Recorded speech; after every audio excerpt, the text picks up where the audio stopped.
Hello guys, welcome back to my YouTube channel మీ ఆంధ్ర అమ్మాయి. ఇది నేను సాటర్డే తీసిన వ్లాగ్ అండ్ నేను మాదాపూర్లో ఉన్న నేటు కథకు అయితే వచ్చాను. ఇది కూడా నేను ఇన్స్టాగ్రామ్లో చూశాను, వెళ్దామని చెప్పేసి సేవ్ లిస్ట్లో అయితే పెట్టాను అనమాట. అది ఈ రోజు కుదిరింది. అండ్ ఇక్కడ ఫుడ్ కొంచెం బయట కన్నా డిఫరెంట్గా ఉంటుంది అని విన్నాను. యాజ్ ఇట్ ఈజ్ అలానే ఫుడ్ కొంచెం డిఫరెంట్గానే ఉంది. ఇక్కడ చాలా చాలా స్పైసీగా ఉంటుంది ఫుడ్ అనేది. మనం ఇక్కడ పులావ్స్ అనేది చాలా ఫేమస్ అంట.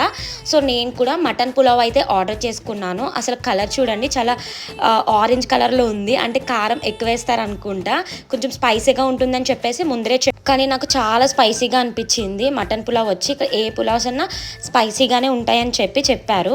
ఓకేలే అని చెప్పేసి, ఎప్పుడు మనము స్పైసీగా తినాం కదా, ఇక్కడైనా స్పైసీగా ట్రై చేద్దామని చెప్పేసి అనుకుని ఆర్డర్ చేశాను. ఫస్ట్ నేనైతే స్టార్టర్ వచ్చేసి చిల్లీ చికెన్ అయితే ఆర్డర్ చేశాను. వాళ్ళైతే ఆ స్పైసీనెస్ కి నా బాగా చూడలేక నాకైతే కాంప్లిమెంటరీగా ఐస్ క్రీమ్ అయితే ఇచ్చారు. అంతే, తర్వాత నేనైతే మూవీకి వచ్చాను. అక్కడ కూడా నేనైతే పిజ్జా ఆర్డర్ చేసుకున్నాను. అంతే, వ్లాగ్ వచ్చేసి అండ్ సబ్స్క్రైబ్ ఫర్ మోర్.